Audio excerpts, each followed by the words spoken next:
Now, so far, we've only really done theory and we've been rushing through it, and it feels nice because it feels like you're learning a lot. But when it comes to programming, you have to make sure to master each concept. So now what we're going to do is we're going to take the concepts that we've learned and we're going to apply them in review questions. So follow along with me and pause wherever you think you want to give it a shot and then continue to see how I approach the problem. So this is the first question we have. Now, if you run a 10-kilometer race in 42 minutes and 42 seconds, what is your average speed in miles per hour? Note that 1 mile equals to 1.61 kilometers. And the expected answer is this. Okay, so in this question, what we'll first do is let's identify the bits of information that we've been given. It's a 10-kilometer race, it's 42 minutes and 42 seconds, and its average speed in miles per hour.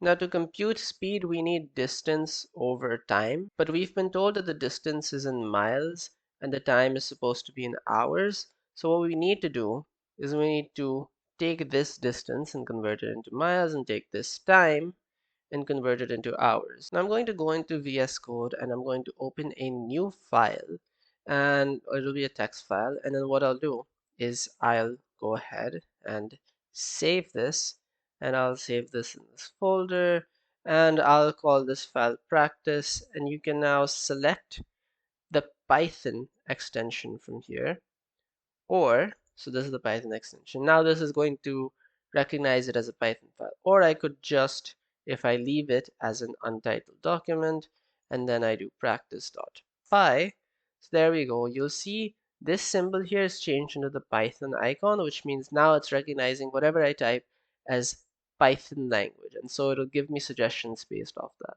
Okay, so let's break down our question. So our distance in kilometers was equal to 10. And other than that, we've been told that the amount of time we take, so time in minutes equals to 42, and time in seconds equals to 42 as well. So now step by step, let's convert the data. So we've been told about the distance that for 1 mile, there's 1.61 kilometers, which means that the amount of kilometers we have per mile equals 1.61. Now what we can do is we can calculate the miles to be the amount of kilometers divided by the kilometers per mile. Another way of thinking about this is, let's say I have 100 rupees and I live in some golden era where a dollar is 50 rupees. So the amount of rupees per dollar equals to 50. And so if I want to convert 100 rupees into And so if I want to convert 100 rupees into dollars, I'll divide the amount of rupees I had by the amount needed per dollar, which in this case would give me 2. And that's my suggestion for whenever you're dealing with conversions, whether you're confused if it will multiply or divide. Just think of a simpler example or think of a more practical example, and that way you can work out what to do.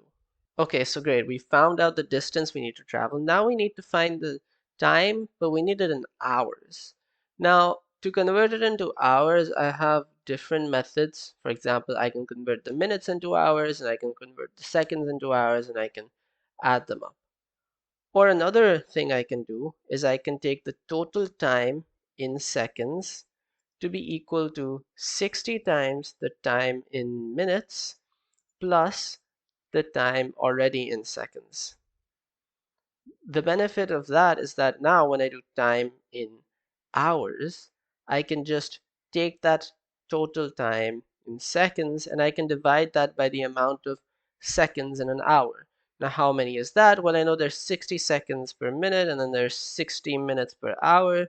So I know my denominator is going to be 60 times 60, which would be 3600. One small note I'd like to make is I've used 60 times 60. You have to use brackets, otherwise it's going to evaluate differently. And that's another example of when you're unsure about the order, then just add brackets. But there we go. We have our distance, we have our time. So now if we want to find the speed, we'll do miles divided by the time in hours.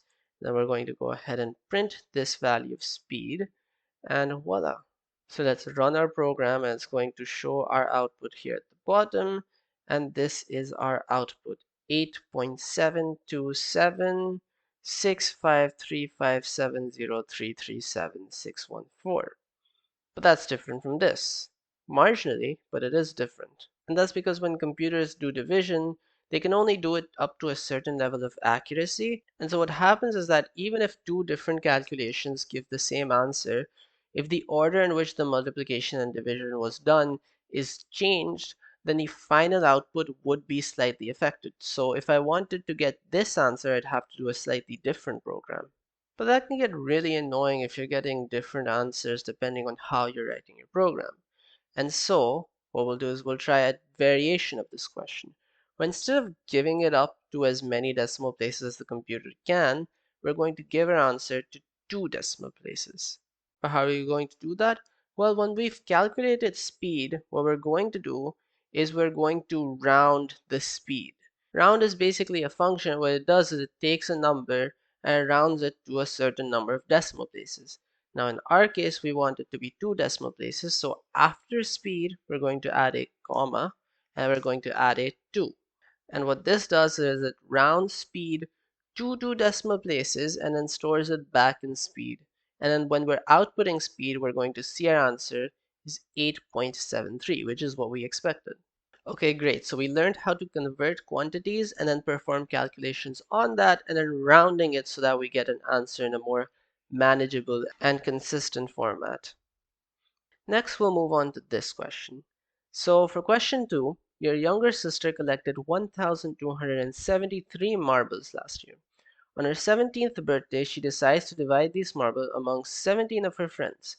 If each friend receives an equal number of marbles, how many marbles would they each get? So basically what's happening in this question is that we're starting off with 1,273 marbles.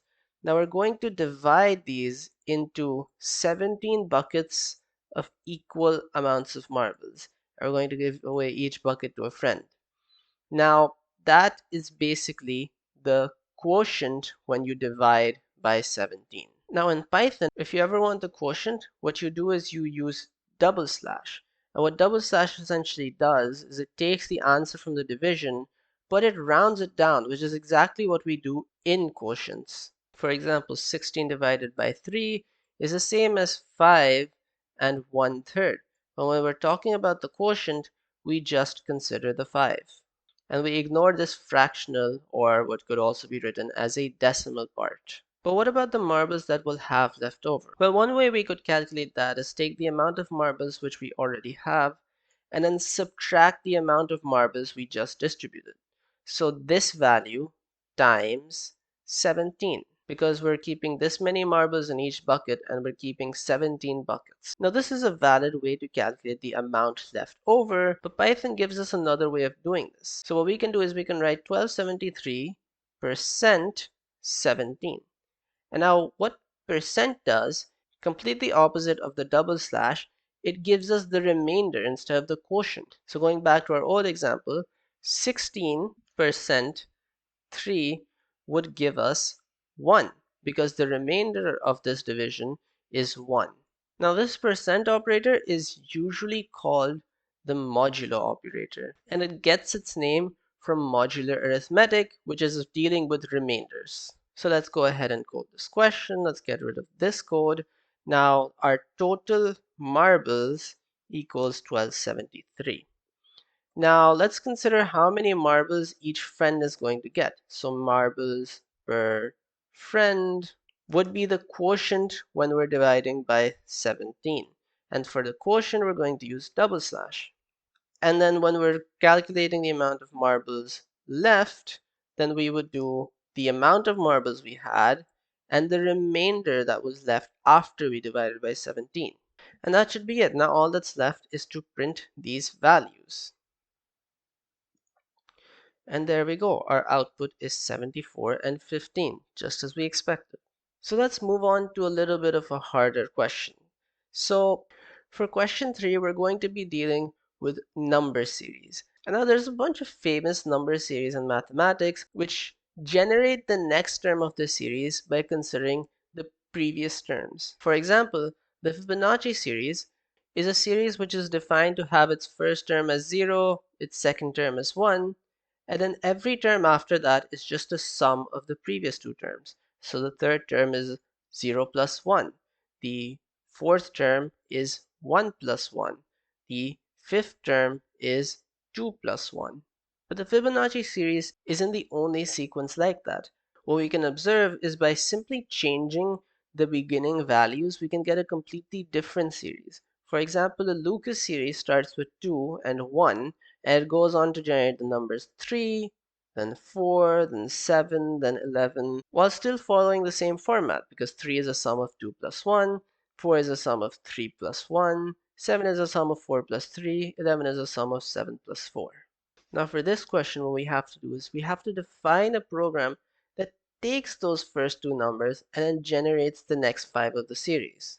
In this question, we're also going to learn how to format our print statements so we can get an answer which looks like this, instead of just outputs on separate lines. Before we jump straight into our IDE, let's think about this problem for a second. So I'll be given the first term, which let's just call T1, and the second term, which we'll call T2 for now. I know that if I want to generate the third term, I can just do T3 equals to T1 plus T2, because the third term is the sum of the first and the second. I know the fourth term is going to be the sum of the third and the second, the fifth the sum of the fourth and the third, and so on. And so in that way, I can do this until I reach the seventh term, which is going to be the sum of the sixth and the fifth. And that way I'll have calculated the next 5 terms of the series. So yeah, that should suffice. So let's start over and write a new program. But one thing to note here is that our input is not going to be the same each time. The first term can be different and the second term can be different depending on which type of series I'm trying to generate. And so when implementing our program, we need to somehow interact with the user to get our data. Luckily for us, Python has an input function. And basically what this does is it prompts the user with whatever string that we're going to write in here. For example, we can ask for the first term. So please enter the first term. And so when we run this program, it's going to ask me for the first term. And I can write whatever I want. And it's going to take in that value. But since I'm not storing that value anywhere, it's just going to be lost. So what I can do is I can instead do x equals input first term. And then I can go ahead and print x. So now if I put in the first term as 1, 2, 3, it's going to go ahead and print x. Let's try to do something else. Let's try to print x plus 1. And so what we'll go ahead and do is we'll run the program. We'll do 1, 2, 3, and we get a traceback error. It says that you can only concatenate strings, not integers to strings. But wait, why did concatenation even come up? That only happens when we're working with strings. And that's exactly the point. This variable x is actually a string. Because the program doesn't know whether I'm going to put in numbers or floating points or Boolean values or whatever, it just takes my input as a string. It stores it in x as a string. And so that way this can output any string I put into it, regardless of whether it's purely numbers or not. But when we're adding 1, I'm essentially adding 1 to a string, which doesn't work. So to be able to perform these mathematical operations, I need to convert my input into an integer. To do that, what I can do is I can write int and I can add brackets around my input. And so now what's going to happen is our computer takes in an input, it converts that into an integer, and then it stores it into x, instead of directly storing it as a string. Now what's important to note here is that if I instead put in a string of values which isn't a number, I'm going to get an error because it's trying to convert it into an integer, but it can't. But there we go, we got term 1. We can go ahead and do a similar thing for term 2, and I copied that statement down. In VS Code, you can copy a statement down by pressing Shift, Alt, and the down arrow. For the next set of terms, I'm just going to be repeating the same format. Term 3 equals to term 2 plus term 1. Term 4 equals to term 3 plus term 2. Term 5 equals to term 4 plus term 3, and so on. And now when I have all these terms, I'm going to go ahead and print it. And to do that, I'm going to be printing term 1, then term 2, then term 3, term 4, term 5, and term 6, and term 7. Now it's not our program, so it's put in the terms 0, and it's put in 1. And we got our series as expected. These are the first 7 terms of the Fibonacci sequence. It's just that it's missing the commas which I wanted. Now there's various ways of implementing that. Now one thing I can do is I can convert t1 into a string, and then what I can do is I can go ahead and add a comma to it. But if we were to do this for each term, it's going to get a little bit messy. So instead what we can do is we can do it for one term at a time. So add a print statement for the first term, second term, third term, fourth term, fifth, sixth, and seventh. And we'll make sure to remove the commas after the 7th term. And we're going to run our program again. And it's kind of doing what we wanted to do. It's doing a 0, then a comma, then 1 and a comma, then 1 and a comma. But it's jumping to the next line after each statement. But we can fix that by doing comma, end, equals, empty quotations. And so if we were to repeat that, we would have this, where first 2 terms are on the same line. And if we just repeat this process, and then we do it again, now all our terms are on the same line, and we're getting an output in a more readable format. I would encourage you to investigate on your own why exactly a print statement starts us off on the next line, and how is using this end statement preventing that. And more importantly, what happens when inside of an end, instead of leaving it empty, I write a string? And as another way of improving your problem-solving abilities, I'd like you to observe that here we're ending up using a lot of variables. Now this is fine for us right now because we're only going up to 7, but let's say if I wanted to print the next 100 term, or the next 1,000, or next million, and that would get very memory intensive. I'd like you to think if you could rewrite this program reusing variables to reduce the amount of memory you end up using overall. Let's say by using up to 3 variables. And beyond that, there's going to be a Google document in the description below where you can try out some questions for yourself. With that said, happy programming.